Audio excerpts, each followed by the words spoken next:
आखिरकार पीछे हटे। श्रीलंका के राष्ट्रपति 13 जुलाई को इस्तीफा देंगे। गोटाबाया राजपक्षे आ गई है वो तारीख, 13 जुलाई को देंगे इस्तीफा। स्पीकर ने कहा, राजपक्षे ने उन्हें ये खुद जानकारी दी है। राष्ट्रपति भवन परिसर में प्रदर्शनकारियों का डेरा है। अभी भी उग्र प्रदर्शन के आगे राजपक्षे सरकार ने घुटने टेक दिए हैं और ये कहा है पूर्णिमा की अब 13 तारीख को दे देंगे इस्तीफा और उसकी जानकारी खुद दी है। और आइए अब श्रीलंका की पूरी तस्वीर क्या है वो भी आपको समझा देते हैं, क्योंकि श्रीलंका में सब कुछ तबाह इस वक्त नजर आ रहा है। भीषण महंगाई है, यानी खाने पीने की चीजें, तेल गैस से लेकर दवाइयों तक की इस वक्त कमी है और जो अवेलेबल भी है वो बहुत महंगी है। हर जरूरी चीज के दाम इस वक्त बेतहाशा बढ़े हुए हैं, जिससे लोगों की अफोर्डेबिलिटी खत्म हो चुकी है। पैसा नहीं है लोगों के पास। केंद्रीय बैंक ने ब्याज दरों में रिकॉर्ड इजाफा कर दिया है, तो एक बार फिर से जेब पर मार पड़ रही है। बिजली संकट कैसे है? पावर स्टेशन चलाने के लिए फ्यूल नहीं है। सबसे बड़ी कमी से इस वक्त जो श्रीलंका जूझ रहा है वो है फ्यूल, बिजली संकट, क्योंकि पूरे देश में बेतहाशा बिजली कटौती इस वक्त हो रखी है, जिससे श्रीलंका दो चार हो रहा है। तेल और गैस, यानी तेल और गैस के लिए लंबी कतारें देखी जा रही है। इससे पहले लगातार हमने ऑन ग्राउंड जब रिपोर्टिंग की है, तस्वीरें दिखाई है कैसी लंबी लंबी लाइनें लगी हैं। इन्हीं लंबी कतारों में लगे हुए अब तक 13 लोगों की मौत भी हो चुकी है। ये है श्रीलंका के हालात और फ्यूल संकट की वजह से ही कई स्कूल कॉलेजेस को फिलहाल बंद करने का फैसला लिया गया है। उसके अलावा जिस तरह से प्रोटेस्ट हो रहा है, ये बड़ा फैसला है। टीचर, स्टाफ, जो स्टूडेंट्स हैं वो स्कूल पहुंच ही नहीं पा रहे हैं। तेल और गैस की किल्लत इतनी बड़ी है और भारत से मदद का हाथ कैसे बढ़ा है। भारत में अब तक कई मिलियन डॉलर की मदद भारत की तरफ से दे दी गई है। ये मदद तब भी जारी है क्योंकि भारत की प्राथमिकता में है श्रीलंका। चावल, दूध, पाउडर, दवाएं, जो जरूरी चीज है वो भारत की तरफ से भेजी जा रही है। डीजल और गैसोलीन की भी सप्लाई भारत की तरफ से की गई है, ताकि उभरते संकट से इस वक्त जो जूझता संकट है श्रीलंका का, उससे वो उबर सके और भारत की तरफ से मदद लगातार हो रही है। लेकिन एसपीपी सिंह सर, शुरुआत हुई थी लीडर लेस, इस वक्त श्रीलंका जो नजर आ रहा है, ये तमाम मदद भारत की तरफ से की जा रही है। बाकी देश भी आगे आएंगे, वर्ल्ड बैंक, IMF, सब कुछ ठीक है, लेकिन वो चेहरा नजर नहीं आ रहा है। भीड़ का कोई चेहरा नहीं है जो इस वक्त प्रदर्शन कर रहे हैं। सर्वदलीय जो पूरी संसद है उसमें से एक को नेता इंटरिम चुन लिया जाएगा, लेकिन क्या ऐसे में आपको लगता है कि 6 महीने के अंदर चुनाव होने जैसी भी स्थिति है वो होती भी है तो इस संकट से उबर पाएगा श्रीलंका?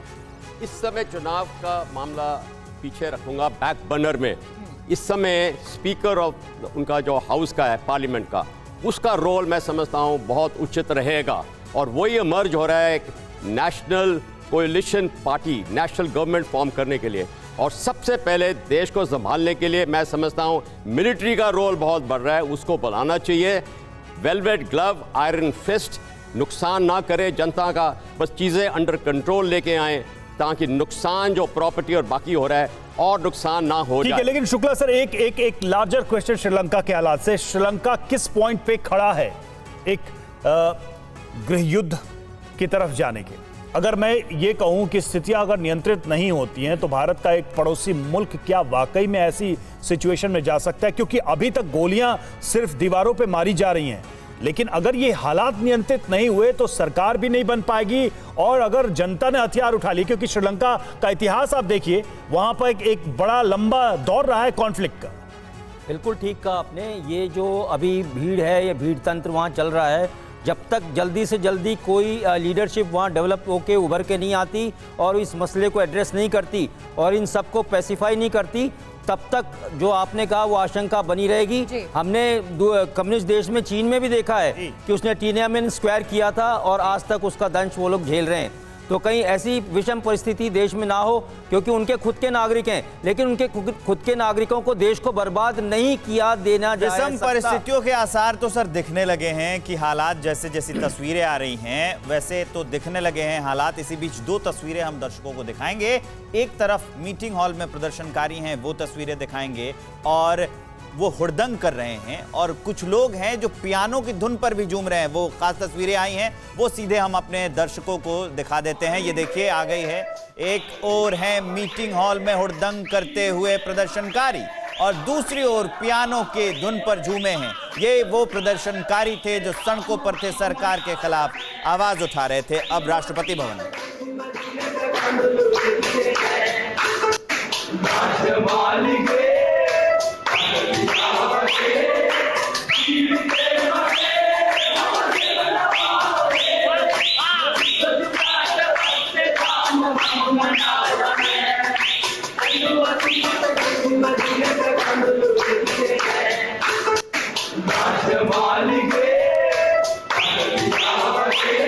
आर्थिक तनाव बड़ा खतरनाक होता है। उसी आर्थिक तनाव के दौर से गुजर रहा है श्रीलंका। वहां के लोग और वहां के प्रदर्शनकारी, ये दो तस्वीरें भी हम आपको दिखा रहे थे, ये आर्थिक तनाव की ही थी। जो तनाव है उसे लोग दूर कर रहे थे। शायद राष्ट्रपति भवन में